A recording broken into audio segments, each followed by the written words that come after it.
آج کے بعد آپ نے خود کو ملازم کہا تو میں آپ سے ناراض ہو جاؤں گی۔ اور جہاں تک رہی بات انسانیت کی، تو ہم انسانوں کے بس میں ایک اچھا اخلاق اور اچھا دل رکھنا ہی تو ہے۔ اخلاق ہی سب کچھ ہوتا ہے۔ رفت بھی، اگر آپ کے پاس اخلاق نہیں تو آپ کی تمام خوبیاں بیکار ہیں۔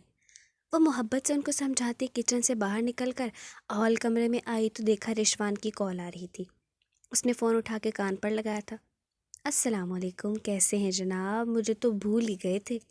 وہ اسے روٹھتی شکوہ کر رہی تھی کیونکہ اس نے سارا دن سے کال نہیں کی تھی۔ اس کی آواز سن رشوان کے دل میں ٹھنڈک سی بڑھی تھی۔ سماعتوں کو یہ آواز بہت بھلی محسوس ہوتی تھی۔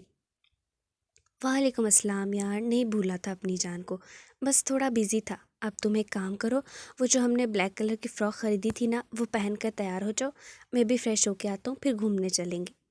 وہ گمبھیرگی سے بول رہا تھا۔ وہ تو ٹھیک ہے رشوان، لیکن بابا گھر پر نہیں ہے، ان سے پوچھے بغیر میں کیسے جا سکتی ہوں؟ وہ کشم کر شکار ہوتی پوچھ رہی تھی۔ کوئی بات نہیں، میں مسٹر ملک سے بول دوں گا، ویسے بھی سمل تم بہت جلد میری دلہن بننے والی ہو۔ وہ خمار سے بولا تو سمل شرم کے مارے دانتوں سے ہونٹ کاٹنے لگی۔ ہونٹ بعد میں چما لینا، ابھی تیار ہو جاؤ۔ وہ جھٹ سے بولا تو وہ پھر سے چونک گئی۔ آپ کو کیسے پتا؟ وہ آنکھیں وا کیے تجسس سے استفسار کر رہی تھی۔ تمہارے بارے میں میرا دل مجھے سب بتاتا ہے، اس لیے اب ٹائم ویسٹ نہیں کرو، جلدی سے تیار ہو کے مجھے میسج کرو، اور ہاں سنو، پیارا سا تیار ہونا۔ وہ محبت سے بولا تو سمل نے اس بات میں سر ہلا کے فون کاٹ دیا۔ وہ قد آور آئینے کے سامنے کھڑی اپنے کانوں میں جھمکے پہن رہی تھی۔ بلیک کلر کی گھٹنوں تک آتی فراک پر بلیک چوڑی دار پاجامہ اور ساتھ ہم رنگ شیفون کا دوپٹہ اس کے خوبصورت سراپے پر بہت جچ رہا تھا۔ گوری رنگت اور نازک سے ہونٹوں پر سرخ رنگ لپسٹک، اس پر متضاد اس کی بڑی بڑی بادامی آنکھیں، سیاہ سلکی گھنیرے بال سٹریٹ کر رہی تھی۔ جھمکے پہننے کے بعد اس نے اپنی پتلی سراہی دار گردن میں نازک سی چین پہنی تھی۔ جب اس کا موبائل رنگ ہوا، اس نے موبائل اٹھایا تو اسکرین پر رشوان کا میسج جگمگا رہا تھا۔ میں باہر کھڑا ہوں، آ جاؤ۔ میسج پڑھ کر وہ مخصوص مسکراہٹ کے ساتھ اپنے پیروں میں بلیک سینڈلز پہننے لگی اور پھر تیزی سے چلتی باہر کی طرف بڑھ گئی۔ بیرونی دروازہ کھول کر وہ باہر نکلی تو سامنے کھڑے مردانہ وجاہت کے پیکر کو دیکھ اس کے سحر میں جکڑ گئی۔ بلیک جینس پر بلیک کی شرٹ پہنے، ہلکی بیئرڈ میں ابھرتا گہرا گڑا، سلکی بالوں کو جیل کی مدد سے نفاست سے سیٹ کیے ہوئے، ہاتھ میں مہنگی گھڑی اور آستینوں کو کونیوں تک چڑھائے اپنی کتھئی مقناطیسی آنکھوں سے وہ سمل کی جانب بھی دیکھ رہا تھا۔ وہ انتہائی خوبصورت اور متاثر کن شخصیت رکھتا تھا۔ سمل، اس نے بھاری روبدار آواز میں اسے پکارا تو وہ چونک کر ہوش میں آتی اس کی طرف بڑھ گئی۔ ماشاءاللہ، اس کے قریب آنے پر رشوان نے سرگوشی کی تھی جو سمل بامشکل سن سکی تھی۔ ایسے کیا دیکھ رہی تھی؟ وہ استہزائیہ ہنستا اس سے پوچھ رہا تھا۔ اچھے لگ رہے ہیں آپ۔ وہ سادگی سے بولتی اس وقت معصومیت کی حدیں پار گئی تھی۔ آپ کے آگے تو ہم بندہ ناچیز نظر بھی نہیں آئیں گے۔ وہ مخمور نظروں سے اسے سر تا پا دیکھتا شرارت سے بولا تو وہ منہ چڑھاتی کھلکھلا دی۔ پورے 1 مہینے بعد مل رہے تھے وہ لوگ، اس لیے دونوں ہی بہت خوش تھے۔ وہ دونوں گاڑی میں بیٹھے تو رشوان زن سے گاڑی بھگا لے گیا۔ تقریباً 1 گھنٹے کے بعد وہ دونوں کراچی کے ساحل سمندر پر موجود تھے۔ رشوان گاڑی کا دروازہ کھول کر باہر نکلا اور دوسری طرف سے آ کے دروازہ کھول کر سمل کے آگے ہاتھ بڑھا دیا، جسے سمل نے فوری تھانپ لیا تھا۔ سمل کا ہاتھ مضبوطی سے اپنی گرفت میں لیے وہ چلتا پانی کی طرف جا رہا تھا۔ اس خوبصورت اور مکمل جوڑی کو دیکھ کتنی ہی نظروں نے ان دونوں کا تعاقب کیا تھا۔ شام ڈھلتی جا رہی تھی اور سمندر کی لہروں میں شور برپا ہو گیا تھا۔ وہ دونوں پانی میں پیر ڈالے کھڑے تھے۔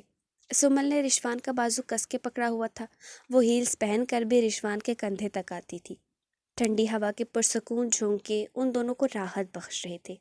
سمل، تمہیں پتہ ہے، جس دن سے تم میری زندگی میں آئی ہو، تب سے ایک الگ سا احساس ہوا ہے۔ میں کبھی محبت جیسے جذبے سے آشنا نہیں تھا، لیکن تمہیں دیکھ کر احساس ہوتا ہے واقعی محبت بہت خوبصورت ہے۔ وہ جھک کر اس کے کان میں سرگوشی کر رہا تھا۔ میں بہت خوش نصیب ہوں کہ مجھے آپ ملے۔ وہ بھی بغیر پلکیں جھپکائے اس کی آنکھوں میں دیکھتی گویا ہوئی۔ سمل، میں تم سے جلد از جلد شادی کرنا چاہتا ہوں کیونکہ میری ماں کو میرے چچا کی بیٹی رحمہ بہت پسند ہے اور وہ اس سے میری شادی کرانا چاہتی ہیں۔ وہ اب کافی سنجیدہ ہو گیا تھا۔ رشوان، لیکن ابھی ہماری شادی کیسے ہو سکتی ہے؟ ابھی تو میری پڑھائی بھی مکمل نہیں ہوئی۔ وہ تعجب سے پوچھ رہی تھی۔ کوئی بات نہیں سمل، تم پڑھائی میرے پاس آ کے مکمل کر لینا، لیکن میرے پاس بالکل وقت نہیں ہے. Try to understand my situation. وہ پانی کی شور مچاتی لہروں کو دیکھتا اس سے مخاطب تھا. ٹھیک ہے رشوان، جیسا آپ کو بہتر لگے. وہ اس کے بازو پر سر ٹکا گئی تھی. سمل، تمہیں میرا ایک کام کرنا ہوگا. وہ اب سپاٹ چہرہ لیے سیدھا ہو کے سمل کے دونوں ہاتھ تھام چکا تھا. اس کی بات سن سمل نے سر کو جنبش دیے حامی بھری تھی. سمل، تمہیں خود مسٹر ملک کے کہنا ہوگا کہ وہ مجھ سے ہم دونوں کی شادی کی بات کرے، اور انہیں بالکل نہیں پتہ چلنا چاہیے کہ یہ میں نے تمہیں بولا ہے. وہ معنی خیزی سے سمل کی جانب دیکھ رہا تھا. ایسا کیوں رشوان؟ وہ سوالیہ نظروں سے اس کی جانب دیکھنے لگی. تمہیں تو پتہ ہے سمل میں کتنی الگ نیچر کا ہوں، اس لیے مجھے اچھا نہیں لگ رہا کہ میں خود ان سے بات کروں. میں چاہتا ہوں اس بات پر وہ خود زور دیں اور مجھ سے خوشی خوشی بات کریں. اس بار وہ نارمل تاثرات لیے بات کر رہا تھا. ٹھیک ہے رشوان، جیسا آپ بولیں گے ویسے ہوگا. وہ مسکراتی ہوئی رشوان کی جانب دیکھنے لگی. تھینک یو جانے من. رشوان نے زیر لب مسکراتے کہا تو سمل کے چہرے پر حیا کے رنگ بکھر گئے. اسے شرماتا دیکھ رشوان اس کا ہاتھ پکڑ کر پانی میں چلنے لگا. وہ آفس میں بابر ملک کے سامنے کرسی پر سپاٹ تاثرات لیے بیٹھا تھا. اسے بابر ملک نے فون کر کے بلایا تھا. وہ جانتا تھا اسے کیوں بلایا گیا ہے، لیکن وہ بالکل انجان بنا بیٹھا تھا. رشوان بیٹا، مجھے تم سے کچھ بات کرنی ہے. وہ خاصا ادب و پیار سے گویا ہوئے. جی انکل، میں سن رہا ہوں. ہمیشہ کی طرح ٹانگ پر ٹانگ چڑھائے وہ ادب سے بولا تھا. رشوان، تمہارے اور سمل کے تعلق کو بھی اب کافی عرصہ ہو گیا ہے اور انڈرسٹینڈنگ بھی بڑھ گئی ہے، اس لیے اب میں چاہتا ہوں تم اپنے پیرنٹس کو ہمارے گھر بھیج دو. میں جلد سے جلد اپنی بیٹی کے فرض سے سبق دوش ہونا چاہتا ہوں. بابر ملک غور سے رشوان کو دیکھ رہے تھے، جو بڑی بے نیازی سے ان کی بات سن رہا تھا. آج بابر کو رشوان کچھ مختلف سا لگ رہا تھا. ٹھیک ہے مسٹر ملک، میں اپنے پیرنٹس کو بھیج دوں گا اور میں آپ کو یقین دلاتا ہوں کہ سمل کو ہمیشہ خوش رکھوں گا، لیکن میری ایک شرط ہے. وہ اب سیدھا ہو کے میز پر اپنے دونوں ہاتھ جما کے بیٹھ گیا تھا. کیسی شرط؟ بابر کے چہرے پر تفکر کے رنگ ابھرے تھے. ان کی بات سن رشوان نے اپنی کوٹ کی جیب میں ہاتھ ڈالا اور چند تصویریں نکال کر بابر کے سامنے پھینک دی. بابر نے تصویروں پر نگاہ ڈالی تو ایسا محسوس ہوا آفس کی چھت ان کے سر پر آ گری ہو. وہ سٹ پٹا کے اپنی جگہ سے اٹھ کھڑے ہوئے. جانتے ہو ان کو؟ وہ ہنوز اپنی جگہ پر بیٹھا کرسی کی پشت سے ٹیک لگائے پوچھ رہا تھا. یہ کون ہے؟ میں نہیں جانتا اس کو. وہ بگڑے تاثرات سے رشوان کی جانب دیکھ رہے تھے. غور سے دیکھیں ان تصویروں کو. 20 سال پہلے اس لڑکی سے آپ کا وہی رشتہ تھا جو آج میرا آپ کی بیٹی سے ہے. وہ تمسخر اڑاتا بولا تو بابا نے مٹھیاں بھینچتے تیکھی نظروں سے اسے دیکھا تھا. کون ہو تم؟ ایک دم ہی بابر کا لہجہ بدل گیا تھا. میں زینب خانزادہ کا بھتیجا رشوان خانزادہ ہوں مسٹر ملک. بابر کے لہجے کا اس پر رتی برابر فرق نہیں پڑا تھا، اس لیے مسکراتے ہوئے انہیں دیکھنے لگا. واٹ؟ اتنا بڑا دھوکہ کہ تم نے میرے اور میری بیٹی کے ساتھ؟ وہ کاٹ کھاتی نظروں سے رشوان کو دیکھ رہے تھے. نہیں مسٹر ملک، دھوکہ اسے نہیں کہتے. دھوکہ تو اسے کہتے ہیں جو آپ نے میری پھوپھو کو دیا تھا. اس بار وہ جبڑے بھینچتا بولا تھا. چاہتے کیا ہو؟ صاف صاف بات کرو. وہ اپنے آفس میں خود کا راز فاش نہ ہو اس لیے ہلکے ہو گئے تھے. میری پھوپھو آپ کے غم میں پاگل ہو گئی ہیں مسٹر ملک. میں چاہتا ہوں آپ ان سے معافی مانگیں اور ان کو اپنا لیں. بدلے میں رشوان خانزادہ آپ کی بیٹی کو اپنا لے گا. You shut up. ایسا سوچنا بھی نہیں. میں ہرگز زینب سے شادی نہیں کروں گا اور میری بیٹی مر نہیں جائے گی تم سے شادی کیے بغیر، اس لیے چلے جاؤ یہاں سے. میں تم سے آج بزنس پارٹنرشپ بھی ختم کر رہا ہوں. وہ تیش سے پھٹ پڑے تھے. Okay mister Malik, as your wish. لیکن یہ بات آپ بھول گئے شاید کہ آپ کی بیٹی مجھ سے کتنی محبت کرتی ہے، اور ممکن ہے کہ وہ اپنی جان بھی دے دی. ایک منٹ رکے، آپ کو پروف کر کے دکھاتا ہوں. وہ درستگی سے کہتا اپنی جگہ سے اٹھ کھڑا ہوا تھا. وہ دونوں آمنے سامنے کھڑے تھے. رشوان نے اپنی پاکٹ سے فون نکالا اور سمل کو کال ملا کے اسپیکر آن کر دیا. ریسیور سے سمل کی آواز ابھری تھی. السلام علیکم رشوان، کیسے ہیں آپ؟ وہ محبت سے پوچھ رہی تھی. وعلیکم السلام، میں ٹھیک نہیں ہوں سمل. رشوان نے طنزیہ نگاہوں سے مسٹر ملک کو دیکھا اور سمل سے مخاطب ہوا. کیوں، خیریت؟ وہ متفکر ہوتی پوچھ رہی تھی. سمل، میری ماں نہیں مان رہی ہماری شادی کے لیے. میرا رشتہ طے کر دیا انہوں نے رحمہ سے. مجھے معاف کر دینا، آئندہ کے بعد تم سے بات نہیں کر سکوں گا. وہ مصنوعی غمزدہ لہجہ بناتے بول رہا تھا. رشوان، آپ مذاق کر رہے ہیں؟ سمل کی جان ہوا ہونے لگی تھی. سمل، یہ مذاق کا وقت ہے کیا جو میں تم سے مذاق کروں گا؟ وہ تن کر بولا تو ریسیور سے سمل کی ہچکیوں کی آواز سنائی دینے لگی. سمن کو یوں اچانک روتا دیکھ بابر ملک کے پسینے پر پسینہ نمودار ہوا تھا، جبکہ رشوان نے گہری طنزیہ نظروں سے مسکراتے بابر ملک کو دیکھا تھا۔ رشوان، میں کیسے جیوں گی آپ کے بغیر؟ پلیز میرے پر اتنا بڑا ستم نہیں کریں۔ رشوان، میں آپ سے اپنی محبت کی بھیک مانگتی ہوں، مجھے نہ چھوڑیں۔ میں آپ کی ماما سے بات کروں گی، ان کو مناؤں گی، ان سے ریکویسٹ کروں گی کہ مجھ سے میرے رشوان نہ چھینیں، میں مر جاؤں گی۔ وہ روتی اس سے منت سماجت کر رہی تھی۔ آئی ایم سوری سمل، اب کچھ نہیں ہو سکتا۔ وہ دل پر پیر رکھتا فون کاٹ گیا تھا۔ مسٹر ملک، لڑکی کا دل موم سا ہوتا ہے، اور جب وہ محبت کرتی ہے تو پورے خلوص سے کرتی ہے۔ جب کوئی اس کے خلوص اور محبت کی دھجیاں اڑاتا ہے تو کیسا محسوس ہوتا ہے، یہ آپ کو اپنی بیٹی کا حال دیکھ کر معلوم ہو جائے گا۔ خیر، میں حیدرآباد جا رہا ہوں شادی کرنے، اور آپ گھر جائیں، کہیں سمل خودکشی نہ کر لے۔ پھر وہ 5 سالوں بعد کوما سے باہر آئے تو میں ایک بیٹی کا باپ بن چکا ہوں۔ میری پھوپھا کا تو میں بھتیجا تھا جو ان کی محبت کی تڑپ میں یہاں تک آ گیا، لیکن سمل کا تو کوئی بھتیجا بھی نہیں ہے، اس بیچاری کا کیا ہوگا؟ وہ منتقمانہ نظروں سے بابر ملک کی جانب دیکھ چبا چبا کے بول رہا تھا۔ بابر ملک ایک دم سانس رو کے ساکت کھڑے تھے۔ ان کی حالت سے محفوظ ہوتا وہ کہکے لگا کر ایک چاند سے چلتا ان کے آفس کی حدود سے واک آؤٹ کر گیا تھا۔ سمل، میری بیٹی۔ اس کے باہر جاتے ہی اضطرافی کیفیت میں سمل کا نام پکارتے بابر ملک گھر کی جانب نکل گئے تھے۔ وہ بے قراری کے عالم میں آفس سے دوڑتے گھر آئے تو دیکھا سمل کہیں بھی موجود نہیں تھی۔ ان کی بےتاب نظروں نے ارد گرد دیکھ اپنی بیٹی کو تلاش کیا تھا، مگر وہ وہاں موجود نہ تھی۔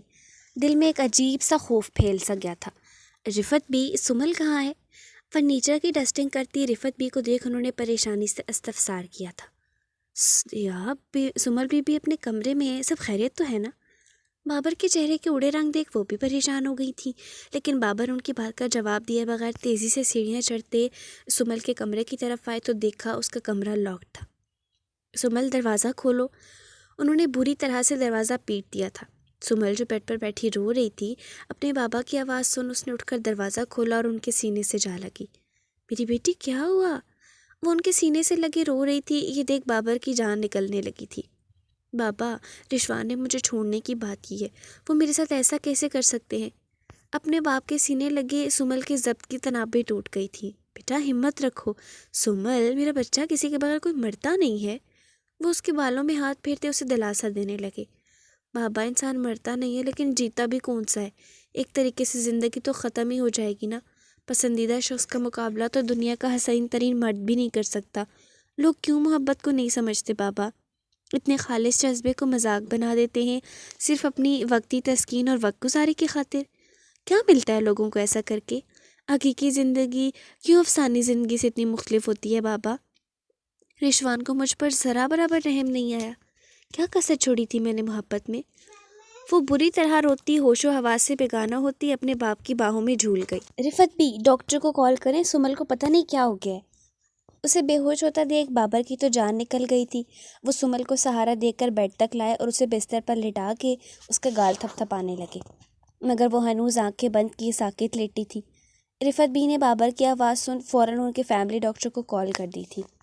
ڈپریشن کے مارے سمل کا نروس بریک ڈاؤن ہو گیا تھا، یعنی یہاں شروعات ہو گئی تھی ایک اور عشق زادی کی بربادی کی۔ مسئلے شیشہ ہم تھام کے رکھنا محسن، ہم تیرے ہاتھ سے چھوٹے تو بکھر جائیں گے۔ جس شخص کو ایک دید بھی تیری ہو میسر، مسعود ہے، خوش بخت ہے، قسمت کا دھنی ہے۔ وہ اپنے کمرے کی کھڑکی کے پاس نہ جانے کب سے سگریٹ ہونٹوں پر لگائے کھڑا تھا۔ موسم ابر آلود تھا جس کی وجہ سے ماحول حبس زدہ ہو گیا تھا۔ شام سے اب تک وہ کتنی سگریٹیں سلگھا گیا تھا، لیکن سکون تھا کہ اس کے دل کو میسر ہی نہیں ہو رہا تھا۔ 2 دن ہو گئے تھے اس نے سمل سے بات نہیں کی تھی اور نہ ہی اس کی کوئی خیر خیریت معلوم تھی۔ اس دیوانے کو وہ پتھر دل بنتا بابر ملک کو نیچا دکھانے کے لیے سمر کو ٹھکرا تو آیا تھا، لیکن اب دل اس لڑکی کی چاہت میں بری طرح سے تڑپ رہا تھا۔ اسے پتہ ہی نہیں چل سکا تھا کہ اسے سمل سے اتنی محبت کب، کیسے اور کیوں ہو گئی تھی۔ شاید وہ بنی ہی محبت کے لیے تھی۔ آج ہجر کے اس مقام پر کھڑے ہو کے اس نے بابر ملک کی جرأت کو داد دی تھی جس نے اتنے عرصے تک پیار کا ڈرامہ رچا کے بڑی آسانی سے 2 منٹ میں زینب کو چھوڑ دیا تھا۔ وہ خاندان میں سنگ دل مشہور شخص آج اس معصومیت کی مہرت کے لیے اپنا ضبط کھو رہا تھا۔ وہ کیوں اس شفاق شخص کی بیٹی کو چھوڑ نہیں پا رہا تھا؟ اس نے یہی تو پلان بنایا تھا کہ وہ سمل کے ذریعے بابر ملک کو سزا دے گا، لیکن وہ تو خود عشق کے دریا میں بری طرح سے ڈوب گیا تھا۔ آسمان کی جانب دیکھ اسے وہ وقت یاد آیا تھا جب اس نے پہلی بار سمل کو دیکھا تھا۔ وہ سمل سے تقریباً 7 سال بڑا تھا۔ وہ بچپن سے ہی بابر ملک نام کے شخص کو ڈھونڈنے کی کوشش کرتا، لیکن بچہ تھا اس لیے ناکام ہو جاتا تھا۔ 15 سال کی عمر میں وہ جب بھی کراچی جاتا تو بابر کے علاقے میں جا کے انہیں ڈھونڈتا، اور اتفاق سے ایک دن اسے تصویر میں دکھنے والا شخص بابر حقیقت میں بھی دکھ گیا تھا۔ اس وقت اس کے ذہن نے اس شخص کی شکل ذہن نشین کر لی تھی، لیکن وہ اس کا کچھ بگاڑ نہیں سکا تھا۔ اس وقت اس نے طے کر لیا تھا جس دن انتقام لینے کے قابل ہو جائے گا اس دن اسے ڈھونڈ نکالے گا اس شخص کو، اور پھر اس کے بعد رشوان خانزادہ نے شیروں کی طرح جینا شروع کر دیا تھا۔ چھوٹی عمر میں وہ بہت میچور اور کامیاب انسان بن گیا تھا، لیکن پھر 1.5 سال پہلے ایک دن بزنس پارٹی میں اس نے بہت دور سے بابر ملک کی ایک جھلک دیکھی تھی۔ وہ اسے پہچان تو چکا تھا، لیکن ٹھیک سے اس کا چہرہ نہ دیکھ سکا۔ اس کے پاس آج بھی وہ موبائل پڑا تھا جس میں بابر کی تصویریں اور میسیجز تھے۔ اتنے سالوں بعد بھی دیکھا تو صرف ایک جھلک ہی دیکھ پایا اپنے دشمن کی۔ وہ سمجھ گیا تھا بابر ملک کے تعلقات بھی اس کے ارد گرد کے بزنس مین سے ہیں۔ اس نے اپنے بندوں کو بابر ملک کے آفس بھیج دیا تھا، جہاں سے اسے پتہ چلا کہ اس کی ایک خوبصورت جوان بیٹی ہے۔ وہ ابھی تک بابر سے فیس ٹو فیس نہیں ملا تھا، لیکن سمل کی یونیورسٹی کا پتہ کر کے وہ اپنا چہرہ چھپائے اس کی یونیورسٹی میں چلا گیا تھا۔ لیکن جب اس نے پہلی بار سمل کو دیکھا تھا تو نظریں ہٹانا بھول گیا تھا۔ وہ بالکل آسمان سے اتری حور جیسی تھی۔ اس دن کے بعد رشوان نے اپنے بندوں کو سمل کے پیچھے بھی لگا دیا تھا۔ پھر ایک دن اسے پتہ چلا سمل اپنے دوستوں کے ساتھ اسلام آباد گھومنے جا رہی ہے۔ وہ خود بھی اس کے پیچھے چل دیا تھا۔ اسے موقع چاہیے تھا کسی بھی طرح سے سمل کے قریب جانے کا، اور پھر قدرت نے اسے موقع فراہم کر دیا تھا۔ سمل اپنے دوستوں سے جدا ہو گئی تھی۔ وہ جنگل کی طرف سمل کو ڈھونڈنے کی غرض سے گیا تو دیکھا اس کے پیچھے غنڈے لگ گئے تھے۔ سمل بھاگتی ہوئی جنگل کے اندرونی حصے میں چلی گئی اور وہ غنڈے واپس پلٹ گئے۔ وہ بنا کوئی پرواہ کیے جنگل میں سمل کو بچانے کے لیے چلا گیا تھا اور اسے بحفاظت باہر بھی لے آیا تھا۔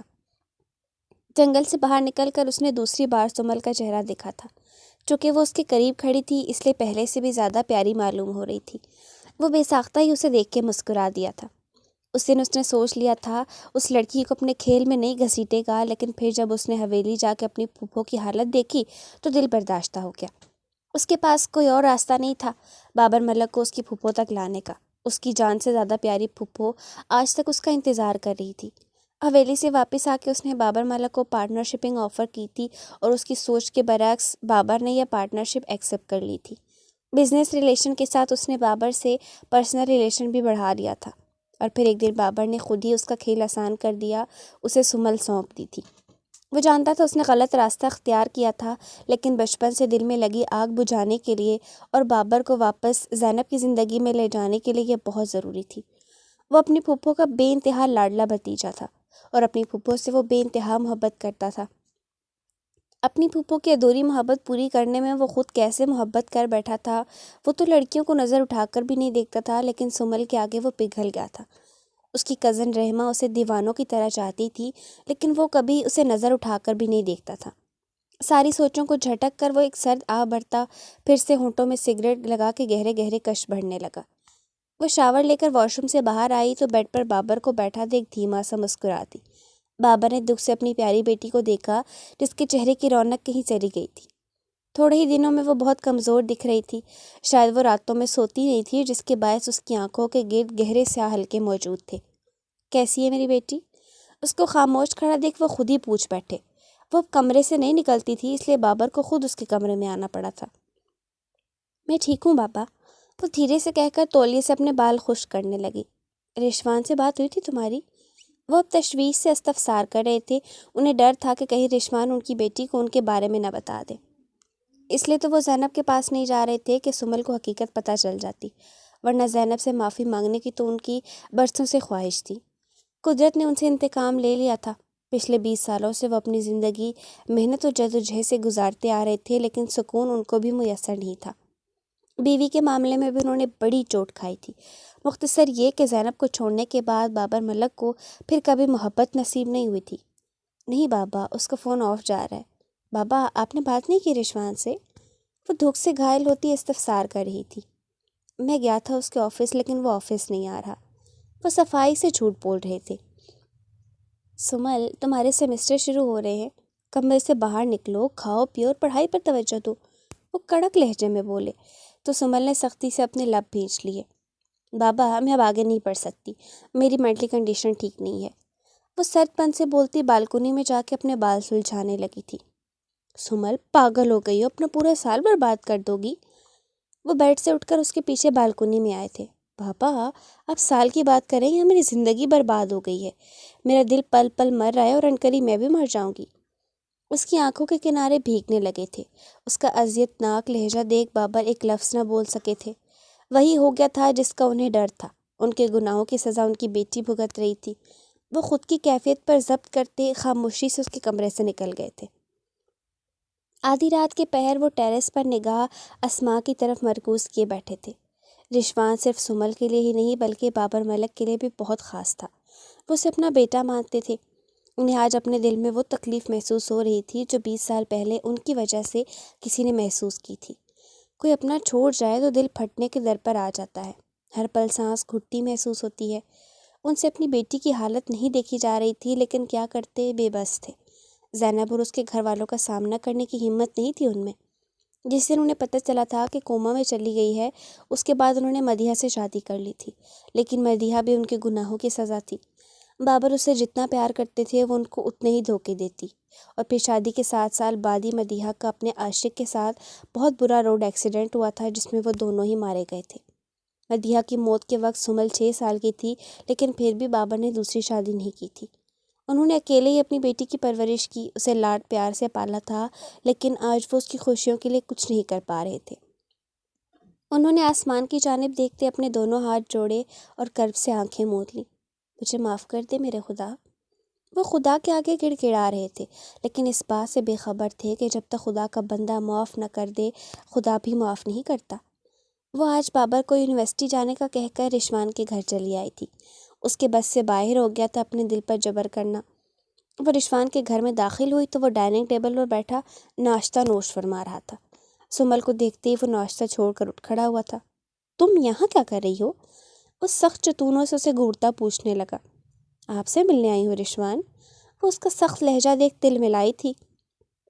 تم جانتی ہو نا میں اکیلا رہتا ہوں، اور یہ بھی جانتی ہوگی کہ تنہائی میں منہ اٹھا کے کسی نامحرم کے در پر نہیں جاتے۔ وہ کاٹ کھاتی نظروں سے اسے گھور رہا تھا۔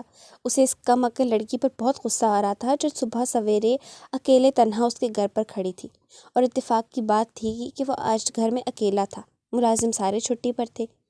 مجھے آپ پر بھروسہ ہے رشوان، اگر آپ کو مجھ سے فائدہ اٹھانا ہوتا تو بہت پہلے اٹھا لیتے۔ وہ بھی تن کر جواب دے رہی تھی۔ سمل، کوئی مرد کتنا بھی اچھا ہو لیکن اسے تنہائی میں یوں ملنے آ جانا بالکل بھی اچھا نہیں ہے۔ وہ اب نرم پڑ گیا تھا۔ اتنے دنوں بعد اس دشمن جاں کو دیکھ رہا تھا اور اس کی کمزور حالت دیکھ مقابل کا دل پسیج گیا تھا۔ رشوان، مجھے بتائے نا میرا کیا قصور ہے جو آپ نے مجھے یوں چھوڑ دیا؟ میں نے کیا بگاڑا تھا آپ کا؟ آپ کو مجھ پر رحم نہیں آ رہا؟ وہ اب اس کے قریب جاتی دہائیاں دینے لگی تھی، جسے سن رشوان کا بلڈ پریشر لیول ہائی ہونے لگا۔ اس نے درستگی سے سمل کو دیکھا اور ٹیبل پر سے اپنی گاڑی کی چابی اٹھاتا اس کا ہاتھ پکڑ کر گھسیٹتا ہوا باہر لے جانے لگا۔ رشوان، کہاں لے کر جا رہے ہو مجھے؟ وہ اپنا ہاتھ چھڑوانے کی تگ و دو کر رہی تھی، لیکن وہ مضبوطی سے اس کا ہاتھ پکڑ کر اسے گاڑی کے پاس لے آیا اور فرنٹ کھول کر اسے اندر دھکیل دیا۔ سمل حیرت سے آنکھیں پھاڑے رشوان کا یہ جلادوں والا روپ دیکھ رہی تھی۔ دروازہ لاک کرنے کے بعد اس نے دوسری طرف سے آ کے ڈرائیونگ سیٹ سنبھالی اور ہوا کی رفتار سے گاڑی بھگانے لگا۔ رشوان، کہاں جا رہے ہیں ہم؟ گاڑی کی اتنی تیز رفتار دیکھ اس کا دل سہم گیا تھا۔ اب اس نے باقاعدہ رونا شروع کر دیا تھا۔ تمہیں تمہارا قصور دکھانے لے جا رہا ہوں، ایک دم چپ کر کے بیٹھو۔ اس سرد نظروں سے اسے گھورتا پھر سے ڈرائیونگ کرنے لگا تو وہ سر جھکا کر اندر ہی اندر رونے لگی۔ اس طویل سفر میں دونوں کے درمیان ایک دم خاموشی رہی تھی۔ 2 گھنٹے سے رکنے کے بعد رشوان کی گاڑی خان حویلی کے سامنے رکی تو سمل نے سرت سے سر اچکا کے ستائش سے اس محل نما عالی شان حویلی کو دیکھا تھا۔ رشوان مضبوط قدم بڑھاتا گاڑی سے باہر نکلا اور سمل کو بازو سے پکڑ کر گاڑی سے نکالا۔ رشوان، چھوڑے، درد ہو رہا ہے مجھے۔ رشوان کی انگلیاں اس کے نازک بازو میں پیوست ہوئیں تو وہ سسکی بھر کے رہ گئی۔ وہ اس کی ایک نہ سنتا ہوا اسے گھسیٹ کر حویلی کے اندر لے جا رہا تھا اور وہ اس کو روکنے کے لیے مسلسل احتجاج کر رہی تھی۔ رشوان کسی لڑکی کے ہمراہ گھر میں داخل ہوا تو تمام گھر والوں کی آنکھیں شوق سے پھیل گئیں۔ رشوان، کون ہے بیٹا یہ؟ پسینے میں شرابور ہوتی اس لڑکی کو دیکھ بی جان نے استفسار کیا تھا، مگر وہ سخت طیش میں کسی کو جواب دیے بغیر سمل کا ہاتھ پکڑتا گھسیٹ کر اوپر لے جانے لگا۔ اس کے پیچھے گھر کے افراد بھی چل دیے تھے۔ سب جانتے تھے اس کا غصہ کتنا خطرناک ہے۔ گھر کے آخری حصے میں آ کے رشوان نے کمرے کا دروازہ کھولا اور سمل کو اندر کی جانب دھکیل دیا۔ اس اچانک افتاد پر وہ اپنا وزن برقرار نہیں رکھ پائی تھی اور کمرے میں جاتے ہی زمین بوس ہو گئی تھی۔ وہ تو اچھا تھا کہ اس کے دونوں ہاتھ آگے آ گئے، ورنہ اس کا منہ زمین پر لگ کے بری طرح زخمی ہو جاتا۔ کسی کی آہٹ پر سامنے بیٹھی زینب نے اپنا سر اٹھایا تھا، مگر فرش پر گری اس لڑکی کو دیکھ اس کی آنکھوں میں حیرانگی ابھر گئی تھی۔ تم اپنا قصور پوچھ رہی ہو نا؟ تو سب سے پہلے مجھے یہ بتاؤ، ان کا کیا قصور تھا جو تمہارے باپ نے ان کا یہ حال کر دیا؟ وہ اس بار پوری قوت سے دھاڑا تو سمل نے ڈر کے تھوڑے فاصلے پر بیٹھی ان خاتون کو دیکھا۔ میرے بابا نے کیا کیا ان کے ساتھ؟ وہ اب شش و پنج میں مبتلا اپنی مدد آپ کے تحت اٹھتی رشوان کے سامنے جا کھڑی ہوئی تھی۔ محبت کے جال میں پھنسا کے دھوکہ دیا ہے تمہارے باپ نے ان کو۔ غور سے دیکھو ان کو، کیونکہ اگلے 20 سالوں میں تمہارا بھی یہ حشر ہو جانا ہے۔ وہ دونوں ہاتھوں کی مٹھیاں بھینچتا سختی سے بولا تو سمل کو ایک زوردار جھٹکا لگا تھا۔ اگلے پل وہ شوق میں گھری رشوان کا ہاتھ پکڑ چکی تھی۔ رشوان، میرے ساتھ ایسا نہیں کریں۔ مجھے نہیں پتا میرے بابا نے کیا کیا اور کیوں کیا، لیکن اس میں میری کوئی غلطی نہیں ہے۔ مجھے سزا نہ دو، میں تو بہت محبت کرتی ہوں آپ سے۔ آپ بھول گئے آپ نے میرے ساتھ مرجن جینے کی قسمیں کھائی تھیں؟ وہ اس کے روبرو کھڑی اس کی آنکھوں میں ڈالے اس کے چہرے کے گرد ہاتھ کر کے التجا کر رہی تھی۔ رشوان اس سے نظریں چرا گیا تھا۔ اگر وہ اس کی آنکھوں میں اپنے لیے محبت دیکھ لیتی تو کیا کرتا؟ اس نے سمل کے دونوں ہاتھ اپنے چہرے سے ہٹا کے بری طرح سے جھٹک دیے تھے۔ رشوان، یہ کیا کر رہے ہو تم؟ کیوں اس معصوم کی محبت کی توہین کر رہے ہو؟ تمہارے خون میں وفا دوڑتی ہے بیٹا۔ کونے میں بیٹھی زینب اس لڑکی کو دیکھ تڑپ اٹھی تھی۔ رشوان اور کمرے کے باہر کھڑے تمام گھر والوں نے حیرت سے آنکھیں پھیلائے زینب کو دیکھا تھا۔ کتنے عرصے بعد انہوں نے یوں بات کی تھی۔ تم بابر کی بیٹی ہو؟ وہ اب سمل سے مخاطب تھی۔ ان کی بات سن سمل نے اس بات میں سر ہلایا تو وہ نم آنکھوں سے مسکرا دی۔ ماشاءاللہ، تم بہت پیاری ہو۔ اگر میری بابر سے شادی ہو جاتی تو تم میری بھی بیٹی ہوتی۔ ان کی دل سوز بات سن سمل رشوان سے دور ہٹی اور چلتی ہوئی ان کے قریب آ بیٹھی۔ آپ بھی بہت پیاری ہیں، پھر کیوں میرے بابا نے آپ کو چھوڑا؟ وہ شرمندگی سے پوچھ رہی تھی۔ مجھے نہیں پتا بیٹا، لیکن میں ہمیشہ بابر کا انتظار کروں گی۔ کبھی نہ کبھی تو اسے میری محبت کا احساس ہوگا نا۔ وہ ایک سد آ بھر کے رہ گئی تھی۔ میرے بابا نے کیوں مجھ سے ہمیشہ اتنا بڑا سچ چھپایا؟ میرے بابا کی وجہ سے ایک بھولی بھالی لڑکی کی یہ حالت ہو گئی، میں ان کو کبھی معاف نہیں کروں گی۔ وہ روتی ہوئی اب اپنی جگہ سے اٹھ کر رشوان کے سامنے جا کھڑی ہوئی تھی۔ آپ کی پھپھو کے ساتھ واقعی غلط ہوا ہے۔ میرے بابا آپ کی پھپھو کو اپنا لیں گے، یہی چاہتے تھے نا آپ، لیکن اس کے بعد آپ کو کبھی میری شکل دیکھنے کو نہیں ملے گی۔ وہ ڈھٹائی سے بولی تو رشوان کو ضبط کے مارے اپنی گردن کی رگیں پھولتی محسوس ہوئی تھیں۔ ماں، ڈرائیور سے کہہ دیں اسے واپس کراچی چھوڑائے۔ وہ تلخ لہجے میں بولا تو سمل افسوس سے اس سنگ دل انسان کو دیکھ کر سر کو جھٹکتی کمرے سے نکل گئی۔ وہ غم سے نڈھال غیر ہوتی حالت سے گھر میں داخل ہوئی تو ڈرائنگ روم میں بیٹھے بابر اس کو دیکھتے ہی سرعت سے اس کی طرف لپکے۔ سمل، کہاں چلی گئی تھی تم؟ صبح سے میں کتنا پریشان ہو گیا تھا بیٹا۔ وہ اس کے قریب آتے بولے تو اس نے سخت نظروں سے اپنے باپ کو دیکھ اپنے قدم پیچھے کی جانب لے لیے۔ دور رہے مجھ سے، آپ میرے باپ نہیں ہو سکتے۔ مجھے آپ کے بارے میں سب پتہ چل گیا ہے۔ آپ نے رشوان کی پھپھو کو دھوکہ دیا تھا، ان کے ساتھ غلط کیا تھا، جن کے بعد وہ پاگل ہو گئی۔ وہ حلق کے بل چلا رہی تھی۔ اس کی بات سن بابر شوق سے اپنی جگہ پر منجمد ہو گئے تھے۔ بیٹا، اپنے باپ کو غلط مت سمجھو۔ مجھ سے جو خطا ہوئی میں اس پر نادم ہوں میری جان، لیکن میں تمہاری آنکھوں میں اپنے لیے نفرت نہیں دیکھ سکتا۔ میرا ہے ہی کون تمہارے سوا؟ اپنی بیٹی کی آنکھوں میں اپنے لیے نفرت دیکھ بابر کا دل کانپ اٹھا تھا۔ بابا، آپ کیسے کر سکتے ہیں کسی کے ساتھ اتنا برا؟ مجھے رشوان سے کوئی شکوہ نہیں، کیونکہ رشوان نے جو میرے ساتھ کیا بالکل درست کیا۔ میں اسی قابل تھی۔ جو گناہ میرے باپ نے کیا تھا اس کے خمیازہ تو مجھے بھگتنا تھا۔ میں اب آپ کے ساتھ نہیں رہوں گی، میں یہ گھر چھوڑ کر جا رہی ہوں۔ وہ غصے سے کہتی اپنے کمرے کی طرف بڑھنے لگی۔ سمل بیٹا، ایسا مت کرو، مجھ سے غلطی ہو گئی تھی اور غلطی کس انسان سے نہیں ہوتی۔ بابر کی آواز سن اس کے قدم رکے تھے۔ آپ یہ غلطی سدھار سکتے ہیں۔ وہ بھویں اچکا کے ان کی جانب دیکھ رہی تھی۔ کیسے؟ بابر نے تشویش سے پوچھا تھا۔ رشوان کی پھپھو سے شادی کر کے، اگر آپ کو یہ منظور ہے تو ٹھیک، ورنہ میں جا رہی ہوں یہاں سے۔ وہ کربناک لہجے میں بولی تو اس کی حالت دیکھ بابر کو اندیشہ ہوا کہ خدا نہ خواستہ اسے کچھ ہو ہی نہ جائے۔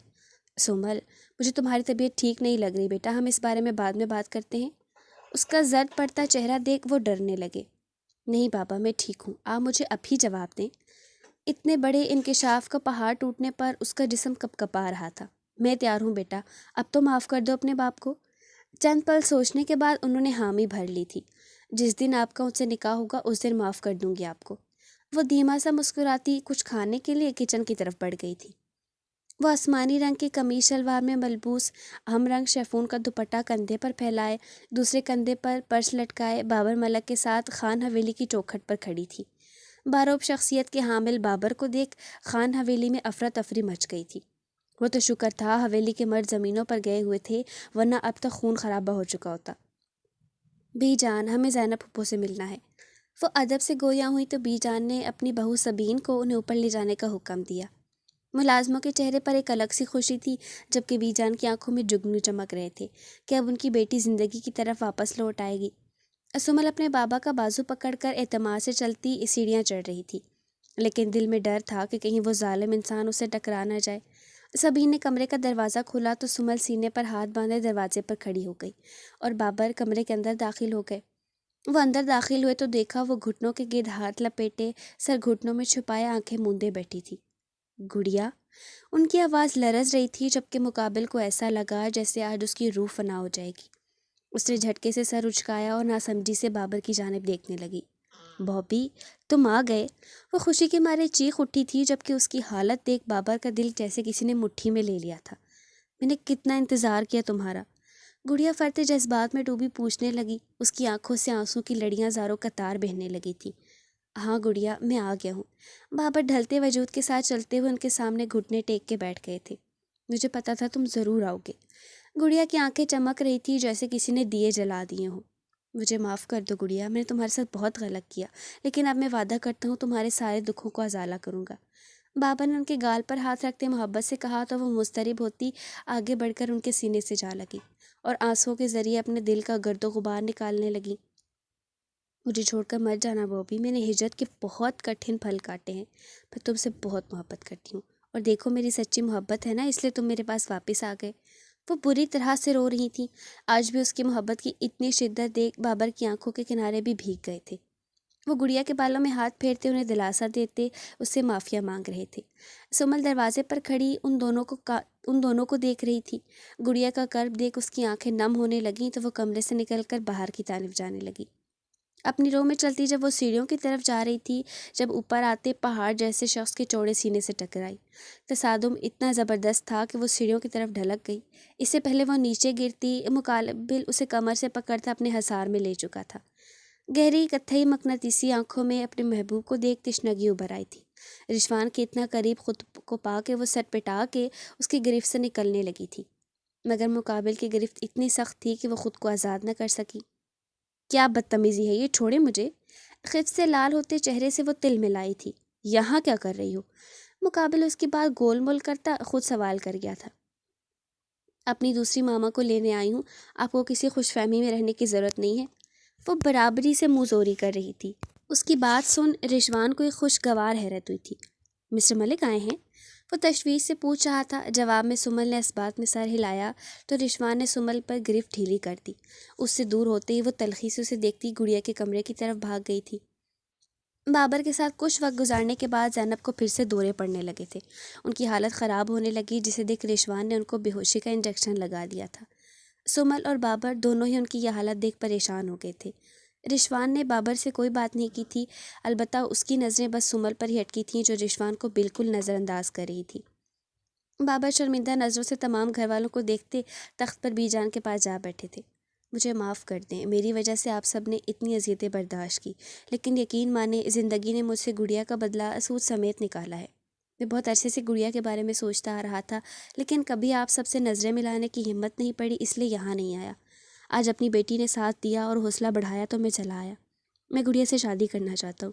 میں جانتا ہوں اس کی دماغی حالت ٹھیک نہیں، اس لیے میں نکاح کے بعد اس کو امریکہ لے جاؤں گا اس کا علاج کرانے، اور آپ لوگ مجھ پہ بھروسہ رکھیں، وہ بہت جلد ٹھیک ہو جائے گی۔ بابر بی جان کے آگے ہاتھ جوڑ کر منت کر رہے تھے۔ کوئی بات نہیں، تم کو احساس ہوا، کافی ہے۔ دیر آیا لیکن درست آیا۔ میری بیٹی کے نصیب میں جتنی تکلیفیں تھیں وہ اتنی تکلیف جھیل چکی ہے، لیکن میں جانتی ہوں وہ تم سے بہت محبت کرتی ہے۔ جب اسے تمہارا پیار ملے گا تو وہ ٹھیک ہو جائے گی۔ تم ہمیں بتا دو نکاح کب کرنا ہے۔ بی جان نے پرجوشی سے کہا تو وہاں کھڑے تمام افراد مسکرا دیے۔ آپ بتائیں، آپ جب بولیں گے اس دن نکاح ہو جائے گا؟ وہ بی جان سے استفسار کر رہے تھے۔ بی جان اب کیا کر رہی ہیں؟ اس شخص کے ساتھ میری بہن کا نکاح کریے جس نے اسے اس حال میں پہنچایا تھا۔ جب یہ پہلے اسے چھوڑ گیا تو آگے کیا توقع رکھ رہی ہیں آپ اس سے؟ اسود خانزادہ گھر میں داخل ہوئے تو بابر کو دیکھ آگ بگولا ہو گئے۔ ان کے ساتھ اجمل خانزادہ بھی موجود تھے لیکن وہ خاموش کھڑے تھے۔ میں جانتا ہوں اسود بھائی، میں نے جو گناہ کیا وہ معافی کے قابل نہیں، لیکن میں کوشش تو کر سکتا ہوں نا اسے زندگی کی طرف واپس لانے کے لیے۔ میں آپ سے بھی معافی مانگتا ہوں، نادانی کے دن تھے تو خطا کر گیا تھا، لیکن گڑیا کے بعد مجھے کبھی محبت نصیب نہیں ہوئی۔ اپنے تک تو برداشت کر لیتا، لیکن جب قدرت نے انتقام کا رخ میری بیٹی کی جانب موڑا تو مجھ سے برداشت نہ ہوا۔ اپنی بیٹی کو تکلیف میں دیکھ کے مجھے گڑیا کی تکلیف کا احساس ہوا۔ پچھلے 20 سالوں میں سکون کی نیند نہیں سویا ہوں۔ آپ سب کی ہائے اور بددعاؤں نے مجھے چین نہیں لینے دیا۔ اگر آپ کو میری اتنی سزا کم لگ رہی ہے تو آپ مجھے اور دے سکتے ہیں۔ بابر ندامت سے سر جھکائے انہیں وضاحت دے رہے تھے۔ انکل، معافی مانگنے پر تو خدا بھی معاف کر دیتا ہے، آپ لوگ بھی میرے بابا کو معاف کر دیجئے۔ ہم دونوں پوری کوشش کریں گے چھوٹی ماما کو خوش رکھنے کی۔ سمل بھی اپنے باپ کی دفاع میں کھڑی ہوئی تو رشوان اس کی معصومیت دیکھ بے ساختہ مسکرا دیا۔ اتنے برے نہ تھے بابر ملک جتنا وہ سمجھ بیٹھا تھا۔ اسفند، وہ میری بیٹی ہے اور اس کے لیے فیصلہ کرنے کا حق بھی میرا ہے، لہٰذا کوئی کسی قسم کی رکاوٹ نہ ڈالے اس نکاح میں۔ بی جان نے سختی سے تنبیہ کی تو اسفند خانزادہ سر جھکا گئے۔ بابر، جمعے کا دن مبارک ہے، اس دن ہی تمہارا اور گڑیا کا نکاح ہو جائے گا۔ سبین، منہ میٹھا کراؤ سب کا۔ بی جان نے خوشخبری سنائی تو سب کے چہروں پر مسکراہٹ رقص کرنے لگی۔ گلابی رنگ کے گھٹنوں تک آتی قمیض پر اس نے گلابی لہنگا پہنا ہوا تھا۔ قمیض اور دوپٹے پر لگے شیشے کے ٹکڑے خوبصورتی سے جھلملا رہے تھے۔ اسٹریٹ کیے ہوئے بال دونوں طرف کندھے پر پڑے تھے۔ ہلکے گلابی میک اپ اور نازک سی جولری میں وہ انتہا کی حسین لگ رہی تھی۔ آج وہ بہت خوش تھی کیونکہ آج بابر کا زینب کے ساتھ نکاح تھا۔ وہ اپنے کمرے سے نکل کر آئی تو ڈرائنگ روم میں بابر تیار کھڑے تھے۔ وہ سفید رنگ کی پینٹ کوٹ میں خاصے وجیح لگ رہے تھے۔ بابا چلیں؟ وہ پرجوشی سے پوچھتی گڑیا کے لیے خریدے ہوئے گفٹس اٹھانے لگی تھی۔ مٹھائی کے ٹوکرے ملازموں نے پہلے ہی گاڑی میں رکھ دیے تھے۔ ہاں چلو۔ بابر اپنے ہاتھ میں پہنتی گڑی پر نگاہ ڈالتے باہر کی طرف لپکے تھے۔ رفت بھی آ جائیں آپ، جلدی سے ہم باہر کھڑے ہیں۔ وہ بھی رفت بھی کو آواز لگاتی ہیل کی ٹک ٹک سے چلتی باہر نکل گئی۔ اپنی محبت کے لیے اس کا دل تڑپ تو رہا تھا، لیکن گڑیا کی خوشیوں کے لیے اس نے اپنی محبت کی قربانی دے دی تھی۔ اسے جب سے پتہ چلا تھا رشوان نے اسے محبت کا ناٹک اپنی پھپھو کی وجہ سے رچایا تھا، جب سے اس کے دل کو صبر آ گیا تھا۔ اب وہ اس سنگ دل کو دیکھنے کے بھی حق میں نہ تھی جس نے اپنے وفات کے لیے اس کے دل سے کھیل لیا تھا۔ بابر گاڑی میں بیٹھ گئے تھے۔ وہ بھی فرنٹ سیٹ پر آ بیٹھی تھی۔ اتنی دیر میں رفت بھی کچھ سامان اٹھائے پیچھے بیٹھ گئی تھی۔ پوری تیاریوں کے ساتھ یہ فیملی حیدرآباد کے لیے نکل گئی تھی۔ بابر اور گڑیا نکاح کے بعد ایک ساتھ شاہی طرز کے صوفے پر بیٹھے بہت پیارے لگ رہے تھے۔ گڑیا نے سرخ اور روسی جوڑا پہنا تھا، بال جوڑے میں مقید تھے جس پر بھاری کامدار دوپٹہ ٹکا ہوا تھا۔ اپنے بابی کے برابر میں بیٹھے اسے یہ جہان جنت سا محسوس ہو رہا تھا، لیکن اس کی طبیعت کچھ ٹھیک نہ تھی۔ مسلسل دوائیاں کھانے کی وجہ سے اس کا سر چکرا رہا تھا، اس لیے تھوڑی دیر میں ہی کمرے میں لے جا کے اسے لٹا دیا تھا۔ رحمہ اتنے دنوں سے اپنی خالہ کے گھر گئی تھی، اس لیے گھر میں ہونے والی خوشی کی خبر نہ تھی۔ سمل بابر سے تھوڑے ہی فاصلے پر کھڑا دھیما مسکرا رہی تھی جب اسے اپنے پیچھے کسی کی آہٹ کا احساس ہوا۔ اس نے مڑ کر دیکھا تو وہ بلیک شیروانی پہنا اسے دیکھ متبسم سا مسکرا رہا تھا۔ اس کی وجاہت پر گھائل ہوتے دل کے ساتھ سمل نے فوری نظروں کا زاویہ بدل لیا تھا۔ مسٹر ملک، آپ اٹھ جائیں یہاں سے، ہمیں بھی نکاح کرنے دیں۔ اس نے پیچھے کھڑے ہو کے سمل کا ہاتھ اپنی گرفت میں لیا تو اس کی بات سن سمل بری طرح ہل گئی۔ اس نے حیرانگی سے آنکھیں پھیلائے سب کو دیکھا تھا، لیکن سب کے چہرے کے تاثرات نارمل تھے۔ رشوان کی بات سے متفق ہوتے بابر گہری مسکراہٹ کے ساتھ اپنی جگہ سے اٹھ کھڑے ہوئے تھے۔ سبین، جاؤ اپنے بہو کے سر پر لال دوپٹہ ڈالو۔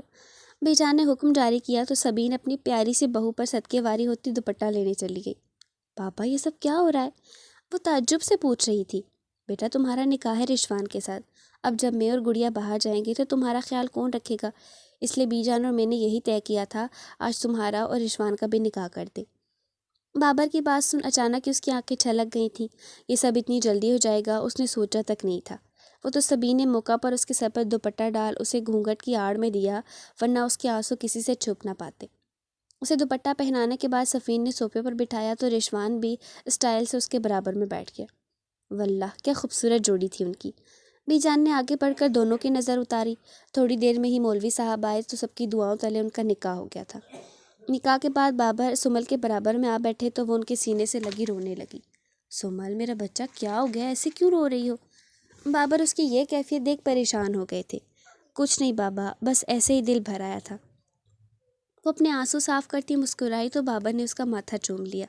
رشوان، میری بیٹی کو ہمیشہ خوش رکھنا اور اس کا خیال رکھنا۔ بابر رشوان کی طرف متوجہ ہوئے تو وہ مسکراتے ہوئے سر خم کر گیا۔ اپنی بیٹی کی خوشیوں کی خاطر بابر نے رشوان سے بھی صلح کر لی تھی۔ سمل کو پتہ بھی نہیں چل سکا تھا اور بابر نے بڑی ہوشیاری سے اس کا نکاح بھی رشوان سے کرا دیا تھا۔ نکاح کے بعد وہ بالکل گمسم ہو گئی اور رشوان بھی نکاح کے بعد سے غائب تھا۔ سمل کی جانب سے نو لفٹ کا بورڈ دیکھ شاید وہ بھی کہیں چلا گیا تھا۔ گڑیا دوائیوں کے زیر اثر اپنے کمرے میں سو رہی تھی اور بابر حویلی کے مکینوں سے بات چیت میں مصروف تھی۔ السلام علیکم۔ کسی نسوانی آواز پر سب کا دھیان دروازے کی طرف چلا گیا تھا جہاں ڈاکٹر تہذیب کھڑی مسکرا رہی تھی۔ وہ گڑیا کی شادی کا سن کینیڈا سے سیدھی یہیں آ رہی تھی۔ وعلیکم السلام۔ سب نے خوش اسلوبی سے سلام کا جواب دیا جبکہ بابر نے شرمندگی سے سر جھکا لیا تھا۔ تہذیب سب سے مل کر بابر کے پاس آ کھڑی ہوئی تھی۔ بہت بہت مبارک ہو بوبی، آخر گڑیا کی محبت تمہیں یہاں کھینچ ہی لائی۔ تہذیب نے طنزیہ کہا تو وہ دھیرے سے مسکرا دیے۔ ماشاءاللہ سے تمہاری بیٹی بہت پیاری ہے، سنا ہے رشوان کی دلہن بھی یہی ہے؟ وہ سمل کی جانب دیکھتی مخاطب ہوئی تو بابر نے لب بھیج کر اس بات میں سر ہلا دیا۔ ارے تہذیب، تم کس بات میں پڑ گئی بیٹا؟ جو ہوا سو ہوا۔ اب ایک کام کرو، جا کے گڑیا سے ملاؤ، پھر کل صبح کی فلائٹ سے ان دونوں نے امریکہ چلے جانا ہے۔ بی جان بابر کا تہذیب سے کترانا دیکھ چکی تھی، اس لیے اسے گڑیا کے کمرے میں بھیج دیا۔ وہ گڑیا کے کمرے میں آئی تو دیکھا وہ دلہن بنی سو رہی تھی۔ وہ اس کے سرہانے بیٹھ گئی تھی۔ تم جانتی ہو گڑیا، میں نے کتنی دعائیں کی تھی تمہارے لیے، آخرکار میری دعائیں قبول ہو گئیں۔ میری بہن کو اس کے حصے کی خوشیاں ملنے والی ہیں۔ اگر رشوان نہیں ہوتا تو یہ سب کیسے ممکن ہوتا؟ کینیڈا میں بیٹھ کر بھی میں ہر لمحہ یہاں سے باخبر رہتی تھی۔ رشوان کو اس مشن میں نے اکیلا نہیں چھوڑا تھا۔ وہاں سے بیٹھ کر جو ہو سکتا تھا وہ کرتی تھی، اسے بتاتی تھی وہ ایسا کرے ایسا نہ کرے۔ ہمارا مقصد سمل کا دل توڑنا یا اس کو برباد کر کے بابر سے بدلہ لینے کا ہرگز نہیں تھا۔ ہم تو صرف یہ چاہتے تھے کہ بابر اپنی بیٹی کی محبت میں مجبور ہو کر تمہارے پاس آ جائے اور تمہیں قبول کر لے، لیکن ہمیں زیادہ محنت کی ضرورت نہیں پڑی۔ اس کی بیٹی نے ہمارے کچھ بولے بغیر ہی بابر کو تمہارے لیے منا لیا۔ بس اب تم بھی جلدی سے ٹھیک ہو جاؤ۔ میں نے تمہاری رپورٹس دیکھی ہیں، تم کافی حد تک بہتر ہو گئی ہو۔ انشاءاللہ بابی کے ساتھ باہر جا کے علاج کراؤ گی تو بالکل ٹھیک ہو جاؤ گی۔ تہذیب سوتی گڑیا کا ہاتھ پکڑتی نم آنکھوں سے باتیں کر رہی تھی۔ اپنے آنسو صاف کرتے اس نے محبت سے اپنی بہن کا ہاتھ اپنی آنکھوں سے لگایا تھا۔ ڈائننگ ٹیبل پر اس وقت سب موجود تھے، صرف ایک وہی موجود نہیں تھا جس کی تلاش سمل کی بے قرار نگاہیں کر رہی تھی۔ نکاح میں بندھنے کے بعد تو ایک الگ سا احساس جڑ گیا تھا اس کا رشوان سے، مگر اس سنگ دل کو تو اس کی پرواہ ہی نہیں تھی۔ بی جان ہمیں اجازت دیجیے، ہمیں گھر کے لیے نکلنا چاہیے، پھر گڑیا کی طبیعت بھی ٹھیک نہیں ہے۔ بابر کرسی چھوڑ کر اٹھ کھڑے ہوئے۔ بابر کی بات سن بی جان نے اس بات میں سر ہلاتے ہوئے اجازت دی تو سمل بھی اپنی جگہ سے اٹھ کھڑی ہوئی۔ تم کہاں جا رہی ہو بیٹا؟ وہ ہمتن گوش تھی۔ بابا کے ساتھ؟ اس نے ہچکچاتے ہوئے بابر کی جانب دیکھا تھا جو شرارت سے مسکرا ہوئے تھے۔ بابا کے ساتھ کیوں؟ تمہارا تو گھر یہ ہے نا، اب تم یہی رہو گی۔ سبین کی بات سن اس نے شوق سے آنکھیں وا کیے بابر کو دیکھا تو انہوں نے بھی سبین کی بات کی تائید کی۔ سمل اب تمہارا گھر یہی ہے گڑیا، اور ہم کل چلے جائیں گے تو تم گھر میں تنہا تو نہیں رہو گی نا؟ لیکن بابا، اس نے کچھ بولنے کے لیے لب کھولے تھے، جب وہ اندر داخل ہوتا اس کی بات کاٹ گیا۔ مسٹر ملک آپ بے فکر ہو کے جائیں، میری پھوپھو آپ کی ذمہ داری اور آپ کی بیٹی میری ذمہ داری۔ وہ بے باک نظروں سے سمل کو دیکھ رہا تھا۔ اس کی نگاہوں کی تاب نہ لاتے سمل نے اترے ہوئے چہرے کے ساتھ گردن جھکا لی تھی۔ ماما جائیں پھوپھو کو لے آئیں، مسٹر ملک لیٹ ہو رہے ہیں۔ وہ پینٹ کی جیبوں میں ہاتھ ہڑستا بولا تو سبین اس کے حکم کی تعمیل کرتی گڑیا کو لینے چلی گئی۔ کچھ پلوں بعد وہ گڑیا کو لے کر باہر آئیں تو بابر نے آگے بڑھ کر گڑیا کو سہارا دیتے تھام لیا۔ نکاحت کے باعث گڑیا سے چلا بھی نہیں جا رہا تھا۔ اپنی بیٹی کو ڈھیر ساری دعاؤں سے نوازتے سب کو الوداع کہہ کر بابر گڑیا کو سہارا دے کر باہر کی طرف بڑھ گئے تھے۔ سمل بی بی اپنا خیال رکھیے گا۔ رفت بھی اس کے گلے سے لگیں تو اس نے اپنے آنسوں کو بڑی مشکل سے روکا تھا۔ رفت بی بی بابر کے پیچھے چلتی باہر کی طرف نکل گئی۔ پیچھے وہ خالی نظروں سے ان سب کو جاتا دیکھ رہی تھی۔ سبین، دلہن کو رشوان کے کمرے میں چھوڑاؤ۔ بی جان کی آواز اس کی سماعتوں میں پڑی تو دھڑکنوں میں طغیانی آنے لگی، جبکہ سامنے کھڑا رشوان اس کی حالت سے محفوظ ہوتا مبہم سا مسکرا دیا۔ ایکشن تو ایسے ہیں جیسے بالی ووڈ مووی کے ہیرو ہوں۔ وہ رشوان کو پراعتماد کھڑا دیکھ جل بھن گئی تھی۔ اس شخص کو بالکل احساس نہیں تھا اپنی غلطی کا۔ چلو بیٹا تم کمرے میں جا کے آرام کر لو۔ سبین اسے لے کر رشوان کے کمرے کی طرف بڑھ گئی۔ وہ رشوان کے کمرے میں داخل ہوئی تو نتنوں سے تیز خوشبوؤں کا جھونکا ٹکرایا۔ اس نے ستائش سے آنکھیں پھیلائے اس دلہن کی طرح سجے ہوئے کمرے کو دیکھا۔ جدید طرز کا فرنیچر، جہاز سائز بیڈ پوری طرح پھولوں سے سجا ہوا تھا۔ بیڈ کے پیچھے دیوار پر بڑی سی سمل اور رشوان کی تصویر لگی ہوئی تھی۔ وہ آنکھیں گھماتی پورے کمرے کو دیکھنے لگی۔ سبین اس کو کمرے میں چھوڑ کر واپس چلی گئی تھی۔ اس پرتعیش کمرے کو دیکھ وہ سمجھ گئی تھی کہ یہ سب منصوبہ بندی سے ہوا ہے۔ رشوان اس سے محبت نہیں کرتا تو اس نے یہ سب کیوں کیا؟ شاید اپنی پھپھو کی خاطر مجھ پر رحم کھایا ہے۔ وہ دل میں سوچ کر رہ گئی تھی۔ وہ دھیرے سے چلتی ہوئی کھڑکی کے پاس جا کھڑی ہوئی تھی۔ کھڑکی سے آتی ٹھنڈی ہوا نے بڑی خوبصورتی سے پیاری سی لڑکی کو اس کمرے میں خوش آمدید کہا تھا۔ وہ کھڑکی سے باہر جھانک کر خوبصورت ہرے بھرے لان کو دیکھنے لگی تھی جب کوئی کمرے کا دروازہ کھول کر آیا۔ وہ جانتی تھی کون آیا ہے، اس لیے اس نے مڑ کر دیکھنے کا بھی تکلف نہ کیا۔ وہ پہلے تو دروازے کے پاس کھڑا ہو کے اس کی پشت کو دیکھتا رہا، لیکن جب اس کی طرف سے کوئی رسپانس نہ ملا تو مضبوط قدموں سے چلتا اس کے پیچھے کھڑا ہو گیا۔ رشوان کی نگاہوں کی تپش خود پر محسوس کر کے اس کی دھڑکنوں میں تلاطم برپا ہو گیا تھا۔ وہ ایک دم سے پیچھے مڑی تو ہڑبڑا گئی۔ وہ اس کے بالکل قریب کھڑا تھا۔ اس نے جھیم کر اپنی نظروں کا زاویہ بدلا تھا۔ سمل، وہ خمار آلودہ لہجے میں اسے پکار رہا تھا۔ مجھے آپ سے کوئی بات نہیں کرنی رشوان۔ اس کی آنکھوں کے کنارے بھیگنے لگے تھے۔ ناراض ہو؟ وہ پھر سے پوچھنے لگا تھا۔ ناراض اپنوں سے ہوا جاتا ہے، محبت کا ڈھونگ رچانے والوں سے نہیں۔ اس کے لہجے میں تلخی گھل گئی تھی، جبکہ اس کی بات سن رشوان کے چہرے کے تاثرات بگڑے تھے۔ جب میری پھپھو 20 سال بعد بھی تمہارے باپ کو معاف کر سکتی ہیں تو تم صرف 1-2 مہینے مجھ سے جدا رہ کر مجھے معاف نہیں کر سکتی؟ اور دوسری بار ڈھونگی کس کو بول رہی ہو؟ اگر مجھے تمہارے ساتھ فلرٹ کرنا ہوتا تو آج تو میری بیوی نہ ہوتی۔ مانتا ہوں میں نے غلطی کی ہے، اپنے مفاد کے لیے تمہیں ذرا سا استعمال کیا ہے، لیکن میری محبت جھوٹی ہرگز نہیں ہے۔ جس طرح میں نے تم سے دور رہ کر وقت کاٹا ہے نا، یہ صرف میں جانتا ہوں یا میرا خدا۔ وہ اسے بازو سے پکڑتا، جھٹکے سے اپنے قریب کرتا، اس کی آنکھوں میں آنکھیں گاڑے بول رہا تھا۔ رشوان کی آنکھوں کی سچائی دیکھ سمل کا دل اندر تک سرشار ہوا تھا۔ بس کر دیں، اگر آپ مجھ سے محبت کرتے تو کبھی بھی مجھے نہ چھوڑتے، آپ مجھے ایسے ہی بول دیتے، خود آپ کا کام کر دیتی۔ وہ جھٹکے سے اس سے دور ہٹتی گویا ہوئی۔ یار معافی مانگ تو رہا ہوں، اور کیا کروں، اٹھک بیٹھک بھی کر لیتا ہوں۔ اچھا ہے نا اس کمرے کی دیواریں بھی دیکھیں، مشہور کامیاب بزنس مین رشوان خان زادہ اپنی بیوی کے آگے بھیگی بلی جیسا ہے۔ وہ استہزائیہ بول کر خود ہی کہکا لگا گیا تھا۔ سمل یار کیا ہو گیا ہے، تمہیں میری محبت پر بھروسہ نہیں ہے کیا؟ اتنا وقت تم نے میرے ساتھ گزارا، کیا تمہیں کبھی میرے جذبات، میری محبت جھوٹی لگی؟ میں پوری دنیا کے سامنے کھڑے ہو کر کہہ سکتا ہوں مس سمل، مجھے آپ سے بے انتہا محبت ہے۔ اس کی خاموشی دیکھ وہ گھمبیر آواز سے بولا تو سمل نے آنسوؤں سے بھری آنکھوں سے اس کی جانب دیکھا تھا۔ اس کے آنسو دیکھ رشوان کا دل کٹنے لگا۔ نہیں کر پاتا تھا وہ اس لڑکی کی آنکھوں میں آنسو برداشت۔ محبت پاش نظروں سے سمل کی جانب دیکھ اس نے باہیں واں کی تو سمل تیزی سے بڑھ کر اس کے سینے سے آ لگی۔ مجھے کبھی چھوڑ کے مت جائیے گا، بہت محبت کرتی ہوں آپ سے۔ وہ اس کے حصار میں مقید نم لہجے میں بولی تو رشوان نے اس کے بالوں پر لب رکھ دیے۔ ایسا کبھی نہیں ہو سکتا سمل، رشوان صرف تمہارا ہے اور تمہارے بغیر یہ رشوان خان زادہ بالکل ادھورا ہے۔ اس کے گرد ہاتھ لپیٹا وہ سکون سے آنکھیں مون گیا تھا۔ چلے اب میں جا رہی ہوں بی جان کے پاس سونے۔ ایسا کبھی نہیں ہو سکتا۔ اس سے دور ہٹتی وہ شرارت سے بولی تو وہ تیکھی نظروں سے اسے گھورنے لگا، مگر وہ اس کی نظروں کی پرواہ کیے بغیر کمرے سے نکل کر بی جان کے کمرے کی طرف چل دی۔ وہ بی جان کے کمرے میں داخل ہوئی تو دیکھا بی جان بیڈ پر بیٹھی تسبیح پڑھ رہی تھی۔ سمل خیریت ہے بیٹا؟ وہ اسے اس وقت یہاں دیکھ تشویش سے پوچھنے لگی۔ بی جان وہ مجھے ڈر لگ رہا تھا نا روم میں، تو میں آپ کے پاس سونے کے لیے آ گئی۔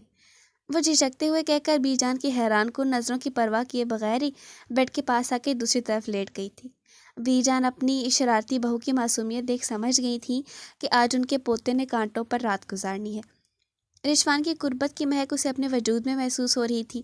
کچھ پل پہلے کے حسین وقت کو یاد کرتے ہوئے مسکراتی ہوئی آنکھیں موند کر رہی تھی۔ اگلے ہی پل وہ خوابوں کی حسین وادیوں میں رشوان کے ہمراہ سیر کر رہی تھی۔ وہ غصے میں اپنی خالہ کے گھر سے نکل کر گاڑی میں آ بیٹھی۔ اس کے ماں باپ نے جان بوجھ کر اسے رشوان کے نکاح کے بارے میں آگاہ نہیں کیا تھا، کیونکہ سب جانتے تھے وہ رشوان کے لیے کیا جذبات رکھتی ہے۔ صبح سویرے اس کی ماں نے فون کر کے اسے زینب کے نکاح کا بتایا تو ان کے منہ سے رشوان اور سمل کے نکاح کی بات بھی نکل گئی، جسے سن رحمہ آپے سے باہر ہو گئی تھی۔ اس کا بس نہیں چل رہا تھا وہ سمل کو موت کے گھاٹ اتار دے۔ میں چھوڑوں گی نہیں اس سمل کو، اس نے مجھ سے میرا رشوان چھین لیا، میں مار دوں گی اس کو۔ وہ پاگلوں کی طرح روتی حویلی جانے کے لیے گاڑی سٹارٹ کر چکی تھی۔ رحمہ ایک آزاد خیال اور مکار قسم کی لڑکی تھی۔ جتنی بے باکی سے وہ رشوان کے سامنے کھڑے ہو کے محبت کا اظہار کرتی تھی، رشوان اس سے اتنی ہی نفرت کرنے لگ جاتا۔ اکلوتی اولاد ہونے کی وجہ سے ہما اور اسفن نے اسے بگاڑ رکھا تھا۔ وہ دل میں حویلی سے نکلنے کے منصوبے بناتی گاڑی روڈ پر لائی ہی تھی جب سامنے سے آتے ٹرک سے اس کی گاڑی ٹکرائی۔ تصادم اتنا زبردست تھا کہ رحمہ کی گاڑی بل کھاتی پیچھے کی طرف گئی تھی۔ منٹوں میں ہی روڈ پر ہجوم جمع ہو گیا۔ دوسروں کا برا سوچنے والے اپنے خود کے ساتھ برا کر جاتے ہیں، اور ایسا ہی رحمہ کے ساتھ ہوا تھا۔ ایکسیڈنٹ کے باعث وہ اپنی دونوں ٹانگوں سے اپاہج ہو گئی تھی۔ اس کا فون، گاڑی سب جل کر خاک ہو گیا تھا، جس کی وجہ سے پولیس ابھی تک اس کے گھر والوں کا پتہ نہیں لگا سکی تھی۔ کھڑکی سے چھن کر آتی روشنی اس کے چہرے پر پڑی تو وہ سست روی سے اٹھ بیٹھی، لیکن اگلے ہی پل لگنے والے زبردست جھٹکے سے اس کی آنکھیں پھٹ گئی تھیں۔ وہ تو رات میں بی جان کے کمرے میں سوئی تھی، تو اس وقت رشوان کے کمرے میں کیا کر رہی تھی؟ برابر میں رشوان لیٹا بے خبر سو رہا تھا۔ رشوان کی چال سمجھتی وہ شرم سے خود میں سمٹ گئی تھی، یعنی رات میں وہ رشوان کے ہمراہ خواب میں نہیں بلکہ حقیقت میں سیر کر رہی تھی۔ وہ جانتی تھی اس سے بحث کرنی بیکار ہے، اگر وہ ابھی اٹھ جاتا تو اس کو پھر سے تنگ کرنے لگ جاتا، اسی لیے تیزی سے اٹھ کر کپڑے نکال کر واش روم کی طرف چل دی تھی۔ کچھ وقت بعد وہ نہا کے باہر آئی تو رشوان سو کے اٹھ چکا تھا۔ اسے نکھرا نکھرا دیکھ وہ لیٹے ہی مسکرانے لگا۔ کیا مسکرا رہے ہیں؟ جلدی سے تیار ہو جائیں، ہمیں ماما بابا کو سی آف کرنے جانا ہے۔ وہ تن فن کرتی ڈریسنگ کے سامنے کھڑے ہو کے ہلکا پھلکا میک اپ کرنے لگی۔ ایک تو یہ لڑکی مجھے نظر انداز کر کر کے ہی مار دے گی۔ اس کی بے نیازی پر جلتا کرتا وہ ماتھے پر بل ڈالے فریش ہونے کی طرف چلا گیا تاکہ تیار ہو کے مسٹر ملک کے گھر جا سکے۔ 2 سال بعد وہ سب لان میں رکھی کرسیوں پر بیٹھے چائے سے لطف اندوز ہو رہے تھے۔ سمل کی گود میں 1 سالہ بیٹی جبکہ گڑیا کی گود میں 4 ماہ کا بیٹا تھا۔ رشوان اور بابر بزنس کے کسی سلسلے پر گفتگو کر رہے تھے۔ رشوان، مرحا کو پکڑیں، مجھے میرے بھائی کے ساتھ کھیلنا ہے اب۔ وہ کب سے رشوان کے فری ہونے کا انتظار کر رہی تھی، لیکن وہ فارغ ہونے کا نام نہ لے رہا تھا۔ سمل، صبر کر جاؤ، آج پورا دن یہی رہو گی، کھیل لینا عشر سے بعد میں، ابھی میری بابا سے امپورٹنٹ میٹنگ چل رہی ہے۔ وہ اسے جلانے کے انداز میں کہتا، پھر سے بابر سے باتوں میں مصروف ہو گیا، جسے دیکھ سمل منہ بسور کر بیٹھ گئی۔ سمل، مجھے دے دو مرحا کو، تم عشر کے ساتھ کھیل لو۔ اسے خفا ہوتا دیکھ گڑیا نے پیشکش کی تو اس کا چہرہ کھل اٹھا۔ تھینک یو ماما۔ وہ اٹھ کر ان کی گود سے عشر کو لیتی مرحا کو ان کی گود میں پکڑا چکی تھی۔ نو نیڈ میرا بیٹا۔ گڑیا نے محبت سے اپنے دونوں بچوں کو دیکھا تھا۔ سال بھر تک گڑیا کا امریکہ میں علاج ہونے کے بعد بالکل ٹھیک ہو گئی تھی، اور پھر چند ماہ بعد اللہ تعالیٰ نے ان کو اولاد کی نعمت سے بھی نواز دیا تھا۔ گڑیا نے جتنی تکلیفیں اٹھائی تھی، اب اس سے کئی زیادہ خوشیاں ان کے در پر کھڑی تھیں، اور ان کی تمام تکلیفوں کا ازالہ ہو گیا تھا۔ سمل کی بھی سال بھر میں گود ہری ہو گئی تھی۔ مرحا پوری حویلی کی لاڈلی بیٹی تھی، زیادہ تر وہ بی جان یہ سبھی ان کے پاس ہی رہتی تھی، جس کے باعث سمل آرام سے اپنی پڑھائی مکمل کر رہی تھی۔ ایکسیڈنٹ کے بعد رحمہ بھی بہت بدل گئی تھی۔ رحمہ کو بھی کسی غریب لڑکے نے اس کی معذوری سمیت قبول کر لیا تھا، اور وہ بھی اپنے گھر کی ہو گئی تھی۔ رات کا کھانا کھانے کے بعد بابر اور گڑیا سمل کو روکنے کے لیے بضد تھے۔ ویسے تو رشوان اسے بالکل خود سے دور نہیں کرتا تھا، لیکن ان کی ضد کی وجہ سے مان گیا تھا۔ ٹھیک ہے سمل، میں چلتا ہوں، اپنا اور مرحا کا خیال رکھنا۔ وہ اسے تاکید کر رہا تھا، جسے سن سمل نے اس بات میں سر ہلا دیا۔ سر کیا ہلا رہی ہو؟ باہر تک چھوڑ کر نہیں آؤ گی؟ سمل کی حرکت پر وہ تپا تو وہ محبت سے اسے دیکھتی باہر کی طرف چل پڑی۔ کوئی بھی مسئلہ ہو مجھے فون کر دینا، میں رات میں کال کروں گا۔ باہر آنے کے بعد وہ اس کی پیشانی پر محبت کی مہر ثبت کرتا بولا تھا۔ اس کی بھرپور محبت نے سمل کی زندگی میں کوئی کمی نہیں چھوڑی تھی۔ بلا شبہ اس کی زندگی اور فیملی دونوں ہی مکمل ہو گئی تھی۔ ناول اپنے اختتام کو پہنچا۔ شکریہ۔